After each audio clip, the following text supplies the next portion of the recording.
As denúncias contra o médium João de Deus. Uma capixaba afirma que foi molestada pelo médium e só teve coragem de falar depois que descobriu que várias mulheres foram vítimas do mesmo abuso. Desarticulado o esquema de falsificação de placas de carros na Grande Vitória. Despachantes e empresas que fabricam as placas são investigados por suposta participação na fraude. O caso dos irmãos mortos em Linhares. Policiais civis e bombeiros foram ouvidos na 4ª audiência sobre o crime. Continuam as buscas pelo menino que desapareceu enquanto nadava com um amigo em Vila Velha. E tem alerta para algumas praias do município. É preciso ficar atento aos locais mais perigosos. Só neste ano já foram feitos mais de 1.600 resgates. Motorista fica ferido após acidente na BR-101 no sul do estado. O condutor ficou preso às ferragens depois que o veículo capotou numa curva. Bandidos invadem casa e executam jovem na frente da família. O rapaz era usuário de drogas. E governo do estado aciona a justiça pedindo a suspensão da concessão do aeroporto de Vitória em bloco com o de Macaé, no Rio de Janeiro. A gente volta em 1 minuto.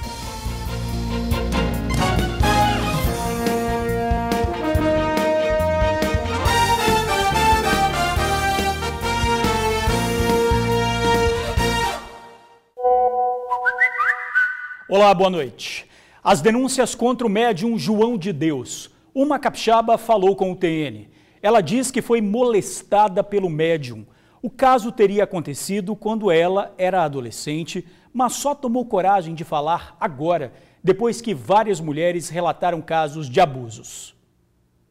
O ano era 1984. Esta mulher, na época, era uma adolescente de 14 anos. Ela conta que andava com a mãe pelas ruas da Vila Rubim, no centro de Vitória, quando conheceu o médium João de Deus. Hoje, com 48 anos, esta diarista ainda lembra do que aconteceu na sessão que prometia curar uma dor crônica nos rins. Ela relata que o lugar para onde foi levada, um apartamento na Vila Rubim mesmo, era mais reservado. A mãe ficou em um cômodo diferente para esperar, enquanto, sem muita cerimônia, João de Deus começou o que era para ser uma cura espiritual. Ele encostou a porta, eu entrei, ele mandou sentar, eu sentei, ele mandou levantar e ficar de costas para ele.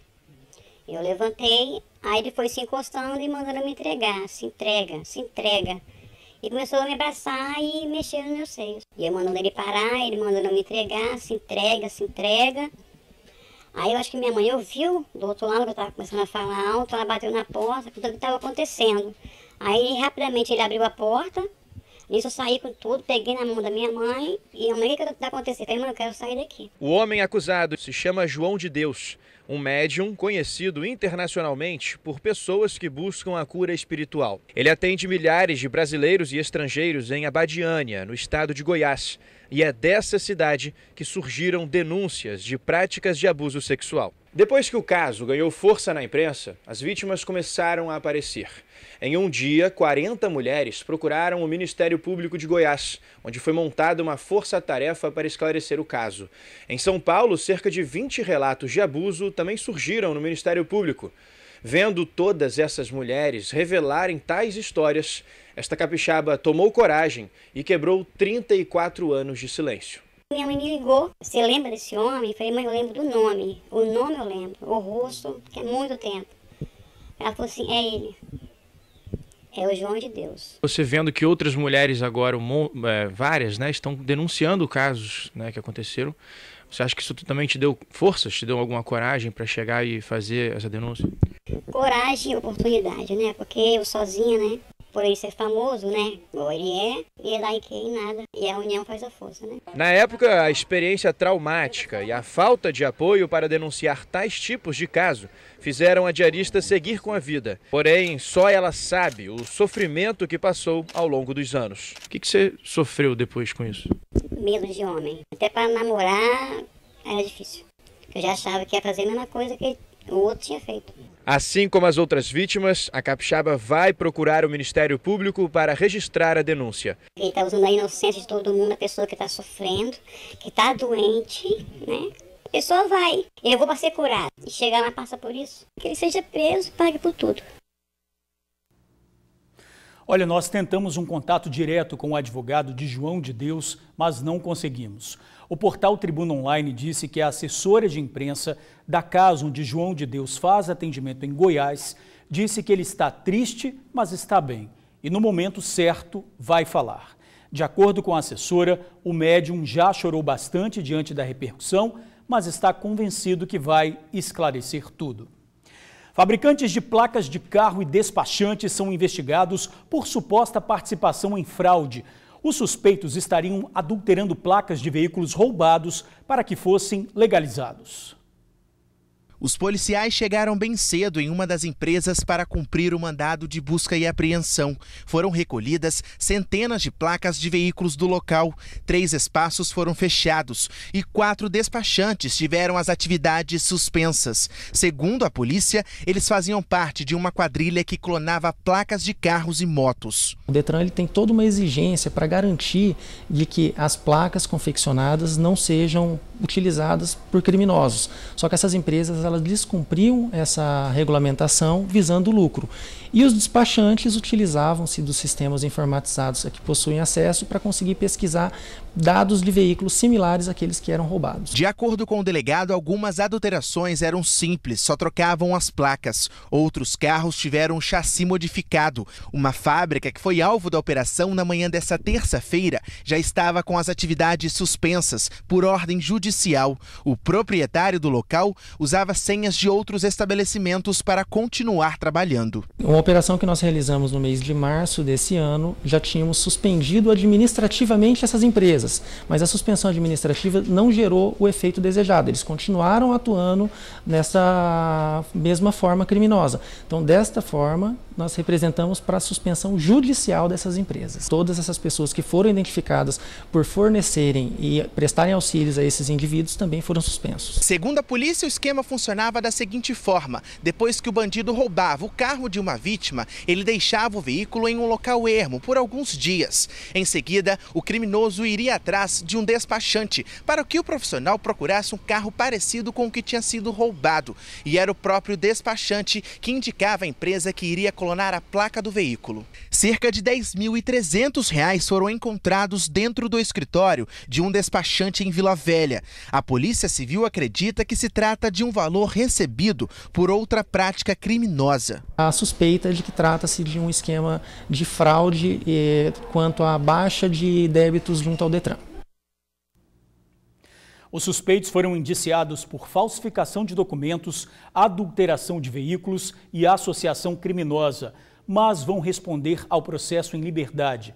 De acordo com a polícia, pelo menos 50 veículos adulterados são apreendidos por mês aqui na Grande Vitória. Peritos que participaram da investigação das mortes dos irmãos em Linhares prestam depoimento. Foi a 4ª audiência do caso. A audiência marcada para as 13 horas foi agendada para acontecer na primeira vara criminal no centro de Vitória. Essa é uma nova etapa do processo de instrução sobre a morte dos irmãos Cauã e Joaquim, que ocorreu em abril, no norte do estado. Ao todo, foram convocadas 14 testemunhas.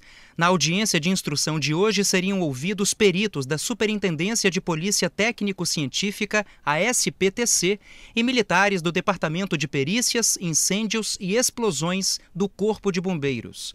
Ao chegarem, as testemunhas se encaminharam diretamente para a sala onde aconteceriam as oitivas. Ninguém falou com a imprensa. A importância dessas testemunhas hoje é para referendar aquilo que os peritos já disseram nos seus laudos periciais, que analisaram circunstâncias tanto do ambiente fora da casa, quanto o ambiente interno da casa, quanto questões biológicas que cercaram toda a cena do crime, né? O laudo pericial decifrou as manchas de sangue e descobriu de quem era o sangue que estava ali e que foi apagado, e depois os peritos conseguiram descobrir de quem era o sangue, né? Com um grande número de pessoas a serem ouvidas, a sessão foi dividida em 2 dias. A audiência vai continuar nesta quarta-feira. Serão ouvidos outros peritos da Polícia Técnico-Científica e peritos do Departamento Médico Legal. Georgeval Alves e Juliana Salles foram convocados para acompanhar os depoimentos, mas o advogado da família de Cauã ressalta que os dois não têm a obrigação de comparecer. Eles não são obrigados a vir e não tem relevância nenhuma a presença deles aqui hoje.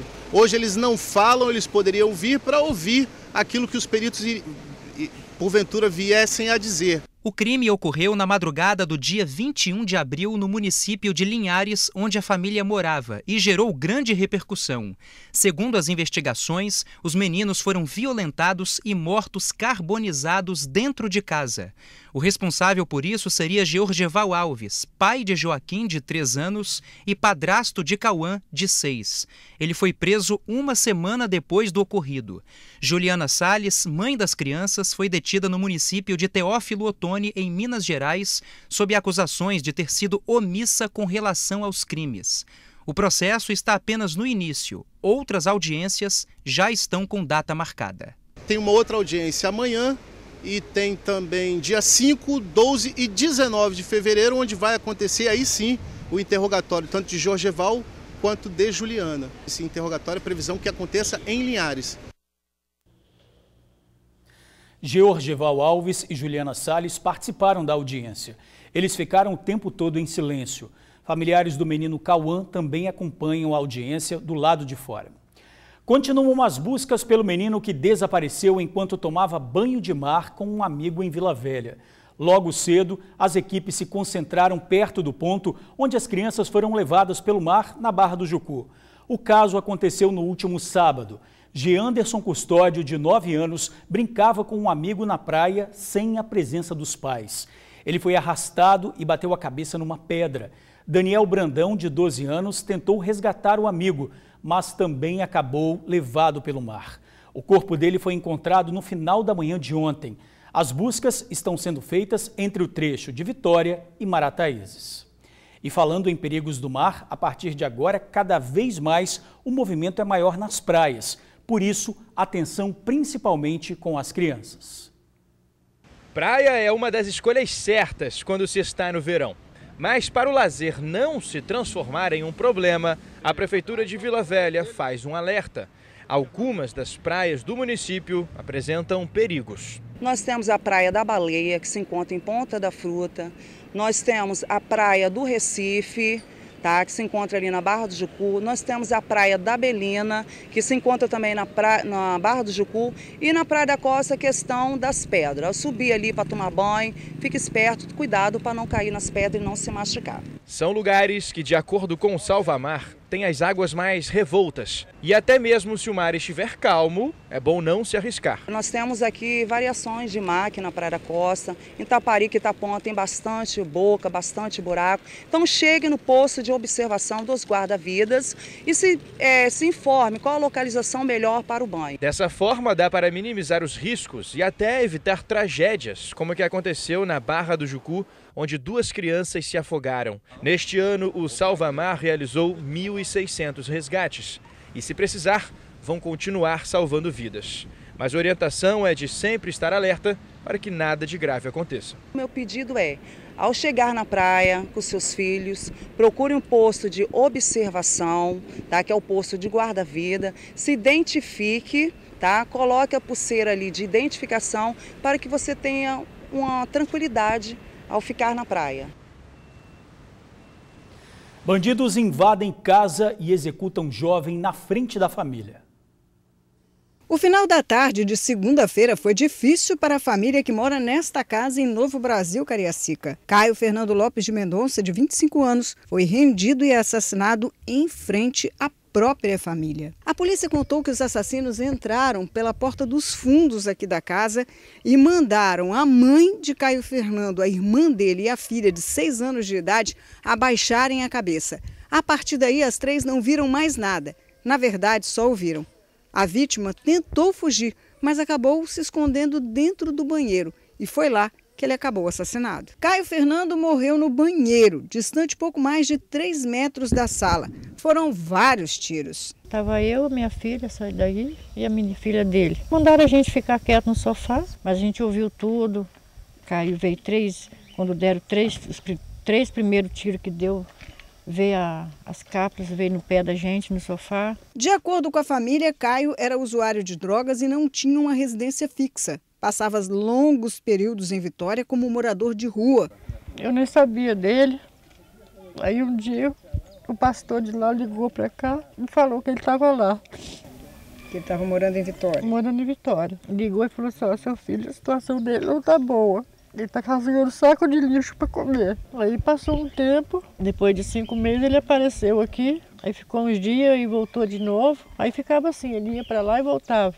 A polícia descobriu que o motivo do crime pode estar relacionado a drogas. Caio tinha medo de circular pelo bairro e toda vez que estava em Novo Brasil, não saía de casa. Devido à situação do filho, a mãe aguardava por um final trágico. Eu sabia que ia acontecer, mas eu achava assim, não dentro de casa, né? Achava que... Sempre eu falava, ó, vocês ficam para lá e para cá, uma hora vai acontecer esse pessoal que vocês andam aí, que vocês ficam devendo os outros.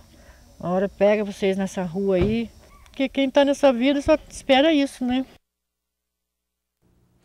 Bom, vamos à previsão do tempo. A quarta-feira deve ser com sol em todo o Espírito Santo. Mesmo assim, chove de forma passageira no começo do dia, no litoral e na região serrana. Na Grande Vitória, não há previsão de chuva. Temperaturas em alta, ventos moderados. Na capital, mínima de 20 e máxima de 31 graus. Governo do Estado aciona a Justiça pedindo a suspensão da concessão do aeroporto de Vitória com o de Macaé, no Rio de Janeiro. A decisão foi anunciada hoje pelo Procurador-Geral do Estado. O governo estadual vai entrar com uma ação na Justiça pedindo a suspensão da concessão conjunta dos aeroportos de Vitória e Macaé. Não concordamos com a modelagem do governo federal. Até então, todas as licitações de aeroportos eram feitas de forma isolada. O governo federal decidiu fazer a concessão em bloco, juntando um bom aeroporto, que é o caso de Vitória, com um aeroporto muito ruim, que é o caso de Macaé. Para a Procuradoria-Geral do Estado, a decisão irá prejudicar economicamente o Espírito Santo, que pode perder até R$1 bilhão em recursos públicos. Vitória sozinha iria arrecadar para os cofres públicos federais algo em torno de R$1,2 bilhões e Vitória e Macaé conjuntamente vai gerar um valor de 400 milhões de outorga ao longo de 30 anos de concessão. Isso importa em praticamente quase R$1 bilhão de perda de recursos públicos. Quem pode literalmente pagar pela decisão de manter os aeroportos de Vitória e Macaé em um mesmo bloco é o capixaba. Segundo a Procuradoria-Geral do Estado, a concessão conjunta pode reduzir a qualidade dos serviços prestados aqui no aeroporto do Estado, além de trazer um aumento nas tarifas aeroportuárias. Se Vitória for licitado isoladamente ou com aeroportos regionais do Estado, nós teremos condição de ter tarifas melhores, mais baratas e prestação de serviço de melhor qualidade. Quando junta dois aeroportos com características tão diferentes, um dos riscos é esse, é de nós termos perda de qualidade de serviços e pagarmos tarifas mais altas. O leilão de 12 aeroportos, incluindo o de Vitória, deve acontecer em março do ano que vem. E a seguir, motorista fica preso às ferragens após acidente no sul do estado. A gente já volta. Acidente grave deixa caminhoneiro ferido no sul do estado. A carreta capotou após fazer uma curva. O condutor ficou preso às ferragens e precisou ser resgatado pelos bombeiros. O acidente aconteceu em Rio Novo do Sul, na localidade de Capim, Angola. O veículo transportava um bloco de granito. O caminhoneiro foi levado para um hospital da região. O trânsito não foi interrompido no trecho. E a gente fica por aqui. Outras informações agora no SBT Brasil e amanhã no TN1, 15 para meio-dia. E lembrando que todas as reportagens exibidas no TN e o jornal completo você confere no tribunaonline.com.br. Obrigado por assistir ao jornal, pela companhia. Uma boa noite. Eu te espero amanhã.